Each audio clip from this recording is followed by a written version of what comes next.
यूं तो हम अपने पितरों को प्रसन्न करने के लिए बहुत कुछ करते हैं। अपने पितरों की प्राप्ति के लिए हम श्राद्ध भी करते हैं, हम तर्पण भी करते हैं, उनके लिए हम पाठ भी करते हैं, मंत्र जाप भी करते हैं। लेकिन पितरों की प्रसन्नता के लिए श्राद्ध में आप भोजन में क्या वस्तु बनाएं जो पितृ देवता बेहद प्रसन्नता पूर्वक ग्रहण करते हैं, यह आज मैं आपको बताऊंगा। आज मैं आपको जिस चीज के बारे में बताने वाला हूं, अगर आप श्राद्ध के दिनों में वह चीज अपने पितरों के लिए बनाते हैं तो इसके ग्रहण करने से आपके पितृ देवता बहुत जल्दी प्रसन्न होते हैं और आपकी सभी मनोकामनाओं की पूर्ति करते हैं। मेरे प्यारे साथियों, अक्सर घर में कई बार पितृदोष का निर्माण होने लगता है, जिसके कारण परिवार की सुख शांति में कुछ कमी आने लगती है।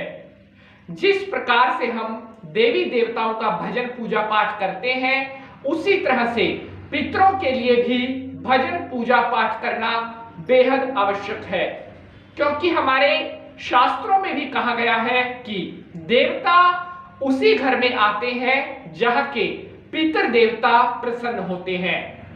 पितरों को भी देवताओं की संज्ञा दी गई है, अर्थात अगर आपके पितृ देवता आपसे प्रसन्न होंगे, आपके घर में हमेशा देवी देवताओं का आशीर्वाद भी बना रहेगा। कहते हैं कि पितरों की प्रसन्नता के लिए विष्णु नारायण भगवान का ज्यादा से ज्यादा भजन करना चाहिए।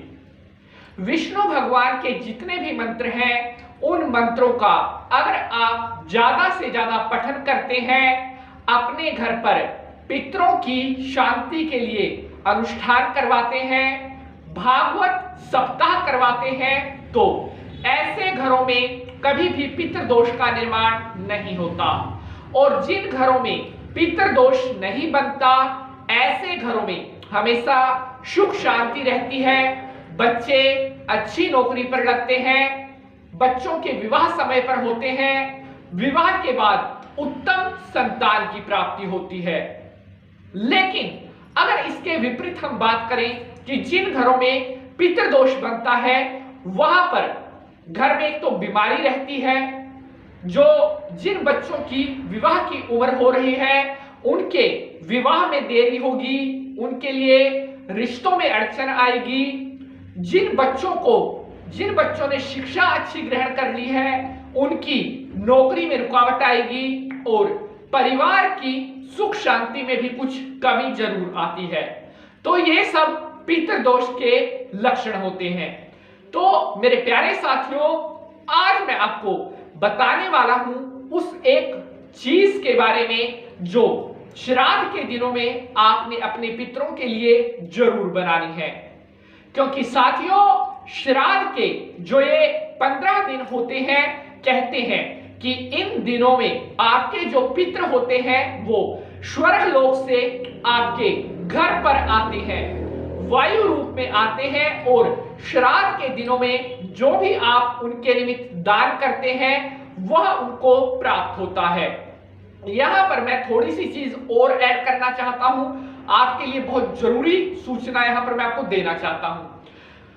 अगर आपके घर में आपके किसी पितृ का श्राद्ध है, मान लीजिए कल उसका श्राद्ध है, तो एक दिन पहले आपने अपने घर के दोनों मुख्य द्वार को सींचना है। जी हां, पानी में थोड़ा कच्चा दूध मिला लें, और आम भाषा में इनको घर के कोले भी कहा जाता है। आपने श्राद्ध से एक दिन पहले अपने घर के दोनों कोलों को सींचना है, क्योंकि ऐसी मान्यता है कि आपके जो पितृ हैं वो सर्वप्रथम आकर के मुख्य द्वार पर खड़े होते हैं।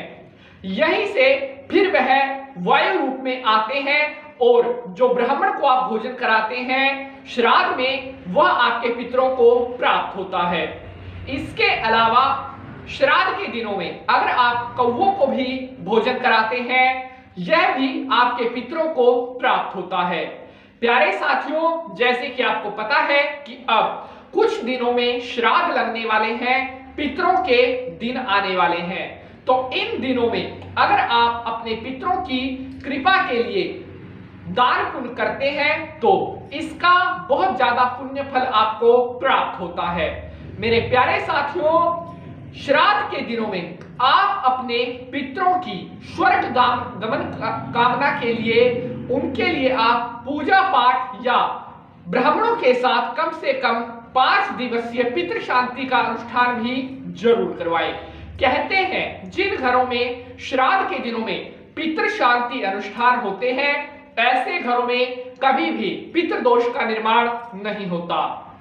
तो मेरे प्यारे साथियों, चलिए अब मैं आपको उस चीज के बारे में बताऊंगा जो श्राद्ध के दिनों में आपने जरूर बनानी है।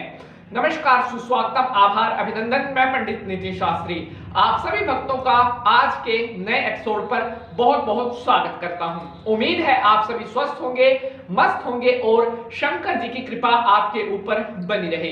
केवल व्यूज बढ़ाना हमारा उद्देश्य नहीं होता, हमारा मुख्य उद्देश्य होता है जो एपिसोड में जानकारी हम आपके लिए लेकर के आते हैं उस जानकारी से आपको लाभ मिले। इसके साथ साथ आपका भी कर्तव्य बनता है एपिसोड को देख करके शेयर जरूर करें ताकि महत्वपूर्ण जानकारी अन्य भक्तों तक भी पहुंच सके, क्योंकि कर भला सो हो भला। तो मेरे प्यारे साथियों, विष्णु भगवान को नमस्कार करते हुए आज के प्रयोग की शुरुआत करेंगे।